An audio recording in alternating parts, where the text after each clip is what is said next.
প্রিয় বাবারা ভাইয়েরা, আমরা নেক আমল করি, আবার গুনাহের কাজও করে থাকি।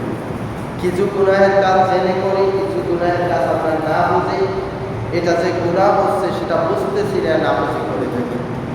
এমনই একটা বিষয় যেটা অত্যন্ত গুনাহ, হারাম একটা কাজ। আমরা যারা নামাজ পড়ি, যারা নামাজ পড়ি না, যারা মুসলিম দাবি করি, মুসলিম পুরুষ নর নারী সকলেই যে হারাম কাজটা মাঝে মাঝে করে থাকি, আজকে সেই বিষয় নিয়ে আলোচনা করব। আল্লাহ রাব্বুল আলামিন কোরআন এবং হাদিসের আলোকে আমাদের সবাইকে শ্রবণ করে জীবনে আমল করার তৌফিক দান করবে। এই হারাম থেকে নিজেকে বেঁচে এবং নিজের পরিবারদেরকে বাঁচিয়ে রাখার মতো তৌফিক দান করে সকল বলে আমিন। যে হারাম, অত্যন্ত হারাম এবং গুনাহের কাজ আমরা লিপ্ত হই, সেই গুনাহের কাজটার অন্যতম নাম হচ্ছে গীবত। গীবত আমাদের সমাজ আমরা করি কি করি না? যে ব্যক্তি মুসল্লি, নামাজ পড় ৫ ওয়াক্ত, সেও গীবতের সাথে লিপ্ত হয় কি হয় না? হয়। আমি বলার সময় আমরা বুঝিও না যে এটা গীবত করতেছি। গীবতের ব্যাপারে কোরআনে এবং হাদিসে অসংখ্য নিষেধাজ্ঞা রয়েছে। গীবত কিভাবে হয়, গীবত থেকে কিভাবে নিজেদেরকে রক্ষা করতে হবে, গীবতের কি পরিণাম, গীবতের কি ফলাফল, গীবত করলে কি হয়, এই সম্পর্কে কোরআন এবং হাদিস সম্পর্কে ইনশাআল্লাহ আমরা আলোচনা করব এবং নিজেদেরকে এই গীবত থেকে রক্ষা করব। গীবত করব না, গীবতের সাথে লিপ্ত হব না। আল্লাহ রাব্বুল আলামিন আমাদের সবাইকে বেঁচে থাকার তৌফিক দান করুন সকলে আমিন। প্রিয় উপস্থিতি, বাবা ভাইয়েরা, গীবত কি?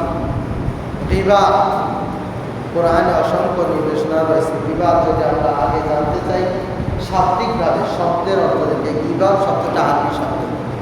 মানাল গীবতের লুগাতান, গীবতের আবিধানিক অর্থ। গীবত শব্দটি আরবি শব্দ। এর অর্থ হচ্ছে, আমাদের কাছে অধিকাংশ আমরা জানি যে এর অন্যতম অর্থ হল কুৎসা রচনা করা।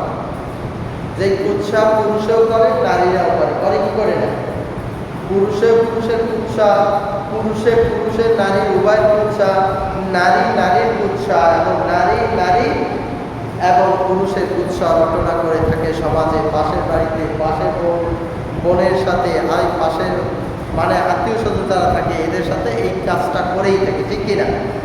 এমনকি আত্মীয় স্বজনের বিরুদ্ধে এই ধরনের গীবত কুৎসা করে থাকি না?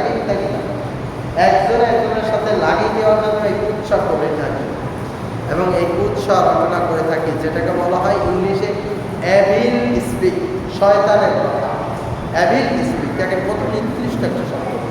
কুৎসা, গীবত, এটাকে ইংলিশে বলা হয় অ্যাভিল স্পিকিং, শয়তানের মতো কথা।